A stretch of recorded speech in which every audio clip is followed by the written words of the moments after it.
La expresión "el peor veneno que causa cáncer de colon" impacta, inquieta y despierta atención inmediata. Y debe hacerlo porque el cáncer de intestino es una de las enfermedades más comunes y, al mismo tiempo, una de las más prevenibles cuando se entiende cómo se desarrolla. Sin embargo, es fundamental empezar con una aclaración honesta y responsable. El cáncer de colon no aparece por una sola causa ni por un solo veneno, es el resultado de un proceso largo, silencioso y acumulativo en el que ciertos factores diarios pueden aumentar el riesgo de forma significativa. Cuando hablamos de veneno en este contexto, no nos referimos a una sustancia tóxica ingerida una sola vez. Nos referimos a una exposición repetida, normalizada y muchas veces ignorada, que daña lentamente el entorno del intestino. Algo tan integrado en la vida diaria que rara vez se cuestiona. Y precisamente por eso, su impacto pasa desapercibido. Durante años, el colon no es solo un tubo digestivo. Es un órgano activo, complejo y profundamente conectado con el sistema inmunológico. En su interior viven billones de bacterias que forman la microbiota intestinal. Estas bacterias no son enemigas, cumplen funciones esenciales, ayudan a digerir alimentos, producen sustancias protectoras y mantienen la inflamación bajo control cuando todo funciona correctamente. El problema aparece cuando ese equilibrio se rompe. El cáncer de colon suele comenzar como un proceso inflamatorio, crónico. No genera dolor inmediato ni síntomas claros. Durante años, el tejido intestinal puede estar expuesto a irritación constante, daño celular repetido y alteraciones en la microbiota. Cada uno de estos factores por separado puede parecer insignificante. Juntos, crean un entorno que favorece mutaciones celulares y crecimiento descontrolado. Muchas personas creen que, si no sienten dolor intestinal, todo está bien. Pero el colon puede deteriorarse en silencio. Los cambios iniciales no se sienten, no hay alarma clara. Por eso, cuando los síntomas aparecen, el proceso suele estar avanzado. Entender que daña al colon antes de que aparezca el cáncer es una de las claves más importantes de la prevención. Uno de los grandes errores es pensar que el cáncer de intestino es cuestión de mala suerte o genética inevitable. La genética influye, sí, pero no actúa sola. La mayoría de los casos están relacionados con factores ambientales y de estilo de vida que se repiten durante años. Lo que se come, cómo se procesa, cómo se inflama el intestino y cómo responde el sistema inmunológico importan mucho más de lo que se suele admitir. El colon está en contacto directo con todo lo que pasa por el sistema digestivo. Esto lo convierte en un órgano especialmente vulnerable a exposiciones constantes, cuando ciertos estímulos dañinos se repiten día tras día. El tejido intestinal pierde su capacidad de reparación eficiente. Las células se dividen más rápido para compensar el daño y cada división aumenta el riesgo de errores genéticos. Aquí es donde el concepto de veneno cobra sentido, no como algo inmediato, sino como un factor que desgasta lentamente los mecanismos de protección natural del colon. Un factor que altera la microbiota, aumenta la inflamación y expone al tejido a sustancias que no deberían estar allí en exceso. Muchas personas se sorprenden al descubrir que el cáncer de colon comparte factores de riesgo con otras enfermedades modernas: inflamación crónica, resistencia metabólica, obesidad abdominal y dietas pobres en fibra crean un entorno interno que no favorece la salud intestinal. Estos factores no causan cáncer por sí solos, pero aumentan la probabilidad de que ocurra con el tiempo. El cuerpo humano tiene mecanismos de defensa muy potentes. Detecta células anormales y las elimina constantemente. El problema surge cuando esos mecanismos están sobrecargados o distraídos por inflamación persistente y daño continuo. En ese contexto, algunas células alteradas pueden escapar a la vigilancia inmunológica. Hablar de este tema no es generar miedo, es generar conciencia. El miedo paraliza. La información permite actuar. Y cuando se trata de cáncer de colon, actuar temprano marca una diferencia enorme. La mayoría de los cambios que reducen el riesgo no son extremos ni inalcanzables. Son ajustes sostenidos que devuelven al intestino un entorno más equilibrado. A lo largo de este contenido vamos a explicar cuál es ese peor veneno del que se habla, cómo actúa realmente en el colon y por qué su efecto no es inmediato, sino acumulativo. También veremos por qué eliminar o reducir este factor puede disminuir significativamente el riesgo y mejorar la salud intestinal en general. En la siguiente parte, hablaremos directamente de ese factor clave que daña el intestino de forma silenciosa, no desde el alarmismo, sino desde la ciencia que explica cómo el colon responde a lo que recibe cada día. El peor veneno al que nos referimos no es una sustancia secreta ni algo extraño, es una combinación muy concreta y muy común en la vida moderna, el consumo habitual de alimentos ultraprocesados pobres en fibra y ricos en aditivos, junto con una inflamación intestinal persistente que altera la microbiota. Este conjunto de factores crea un entorno especialmente dañino para el colon cuando se mantiene durante años. El intestino grueso está diseñado para procesar fibra. La fibra no es un simple relleno. Es el alimento principal de las bacterias beneficiosas que viven en el colon. Cuando estas bacterias reciben fibra suficiente, producen sustancias protectoras que mantienen la pared intestinal fuerte, reducen la inflamación y ayudan a regular la respuesta inmunológica. Cuando la fibra falta, este sistema empieza a fallar. En una dieta moderna basada en productos ultraprocesados, la fibra suele ser escasa. En su lugar, abundan azúcares refinados, grasas de baja calidad, conservantes y emulsionantes. Estos componentes no solo carecen de valor protector, sino que pueden alterar directamente la microbiota. Algunas bacterias beneficiosas disminuyen, mientras que otras, asociadas a inflamación, proliferan. Este desequilibrio microbiano, conocido como disbiosis, es uno de los mecanismos más importantes en el aumento del riesgo de cáncer de colon. La disbiosis favorece la producción de sustancias inflamatorias y reduce la producción de compuestos protectores.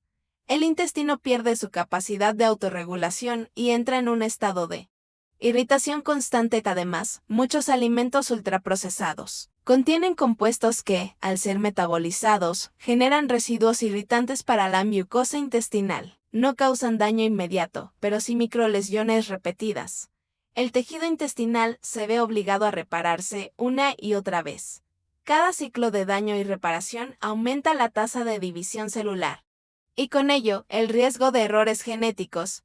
Otro elemento clave de este veneno es la inflamación crónica de bajo grado. No es una inflamación aguda con dolor intenso, es una inflamación silenciosa que persiste durante años. El sistema inmunológico permanece activado de forma constante, lo que agota su capacidad de vigilancia precisa. En este estado, células alteradas pueden pasar desapercibidas con mayor facilidad. La resistencia metabólica y el exceso de glucosa también juegan un papel importante. Niveles elevados de azúcar e insulina favorecen procesos inflamatorios en todo el cuerpo, incluido el intestino. Este entorno metabólico no solo afecta al colon, sino que interactúa con la microbiota, empeorando el desequilibrio bacteriano y la inflamación local.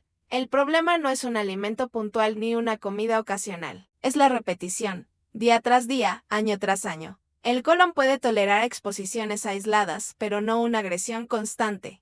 El veneno actúa lentamente, desgastando las defensas naturales del intestino hasta que el tejido se vuelve vulnerable. Es importante aclarar algo fundamental. Esto no significa que quien haya consumido ultraprocesados vaya a desarrollar cáncer de colon. El riesgo no es una condena, es una probabilidad que aumenta o disminuye según el entorno interno, y esa probabilidad puede modificarse. Muchas personas subestiman el poder del intestino como órgano inmunológico. Gran parte del sistema inmunitario reside allí. Cuando el intestino está inflamado, la respuesta inmunológica se desorganiza. Cuando está equilibrado, la vigilancia celular mejora. Este equilibrio depende en gran medida de lo que se ingiere de forma habitual. Otro factor agravante es la falta de diversidad alimentaria. Una dieta repetitiva, pobre en alimentos vegetales reales, empobrece la microbiota. Menos diversidad bacteriana significa menos resiliencia. El intestino se vuelve más frágil frente a estímulos dañinos. El peor veneno no actúa de forma aislada. Se potencia con el sedentarismo, el estrés crónico y la falta de sueño. Todos estos factores influyen en la inflamación intestinal y en la composición de la microbiota. Por eso, el riesgo de cáncer de colon no puede entenderse sin mirar el conjunto del estilo de vida. La buena noticia es que este veneno no es irreversible, a diferencia de una toxina química permanente. El entorno intestinal puede mejorar cuando cambian las señales. La microbiota es adaptable. El intestino puede regenerarse cuando la agresión disminuye y los factores protectores aumentan. En la siguiente y última parte, hablaremos de cómo reducir este riesgo de forma realista y responsable. ¿Qué hábitos fortalecen el colon? ¿Qué cambios ayudan a restaurar la microbiota? Y por qué la prevención del cáncer de intestino está más relacionada con constancia que con medidas extremas. Llegados a este punto, el mensaje más importante es este: el cáncer de colon no aparece de la nada ni es consecuencia de un solo factor aislado. Es el resultado de un entorno intestinal que ha estado bajo estrés durante mucho tiempo. Y precisamente por eso, una gran parte del riesgo puede reducirse cuando ese entorno empieza a cambiar. Eliminar el veneno que daña el intestino no significa vivir con miedo a la comida ni seguir reglas extremas. Significa devolverle al colon las condiciones para las que fue diseñado. El intestino necesita equilibrio, diversidad y descanso inflamatorio. Cuando esas tres cosas vuelven a estar presentes, el tejido intestinal puede recuperar parte de su capacidad natural de protección. Uno de los cambios más poderosos es restaurar la relación entre el colon y la fibra. La fibra no actúa como un medicamento, sino como un alimento para las bacterias beneficiosas. Cuando estas bacterias vuelven a recibir lo que necesitan, producen sustancias que fortalecen la barrera intestinal, reducen la inflamación y ayudan al sistema inmunológico a funcionar con mayor precisión. Este proceso no ocurre en días, sino en semanas y meses. Pero es real y medible. Reducir la carga de ultraprocesados también alivia al intestino de una agresión constante. Menos aditivos, menos azúcares refinados y menos grasas de mala calidad significan menos irritación repetida. El colon no necesita perfección. Necesita descanso. Cada vez que se reduce el estímulo dañino, el tejido tiene una oportunidad de repararse sin interrupciones. La diversidad alimentaria juega un papel clave. Un intestino diverso es un intestino resiliente. Diferentes alimentos vegetales aportan distintos tipos de fibra y compuestos que alimentan a distintas bacterias. Esta diversidad fortalece la microbiota y la hace más capaz de resistir procesos inflamatorios prolongados. No se trata de comer grandes cantidades, sino de variar de forma consciente. El movimiento también influye más de lo que se cree. La actividad física regular mejora el tránsito intestinal, reduce la inflamación sistémica y favorece una microbiota más saludable. El colon responde positivamente cuando el cuerpo se mueve. No hace falta ejercicio intenso. Caminar, moverse a diario y evitar largos periodos de sedentarismo ya marca una diferencia. El estrés crónico merece atención especial. El intestino es extremadamente sensible al estrés. Cuando el sistema nervioso vive en estado de alerta constante, la función intestinal se altera, aumenta la inflamación y se debilita la barrera protectora. Reducir el estrés no es solo una cuestión emocional. Es una estrategia directa de protección intestinal. Dormir bien completa este cuadro. El descanso permite que el cuerpo repare tejidos y regule la respuesta inmunológica. La falta de sueño prolongada altera la microbiota y favorece la inflamación. Un intestino cansado es un intestino vulnerable. Es fundamental entender que la prevención no funciona con acciones aisladas. Funciona con coherencia.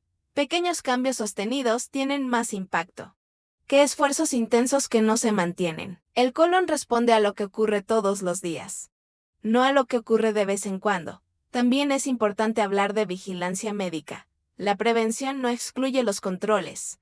Las pruebas de detección existen porque salvan vidas. Identificar cambios tempranos permite intervenir antes de que el proceso avance. Cuidar el estilo de vida y realizar controles no son opciones opuestas, son complementarias. El mensaje final no es alarmista. Es responsable. El peor veneno para el colon no es una sustancia misteriosa. Es la normalización de hábitos que dañan el intestino lentamente. La buena noticia es que lo que se normaliza también se puede cambiar. Cuidar el colon es cuidar un órgano que trabaja en silencio todos los días. Es proteger una de las líneas de defensa más importantes del cuerpo. Y hacerlo no requiere miedo, requiere atención y constancia. Si este contenido te ayudó a ver la salud intestinal desde otra perspectiva, Tómalo como una invitación a actuar con calma. La prevención del cáncer de colon no se construye con promesas rápidas, sino con decisiones informadas repetidas a lo largo del tiempo. Gracias por acompañarme hasta el final. Elegir proteger tu intestino hoy es una forma poderosa de cuidar tu salud futura con responsabilidad y conciencia.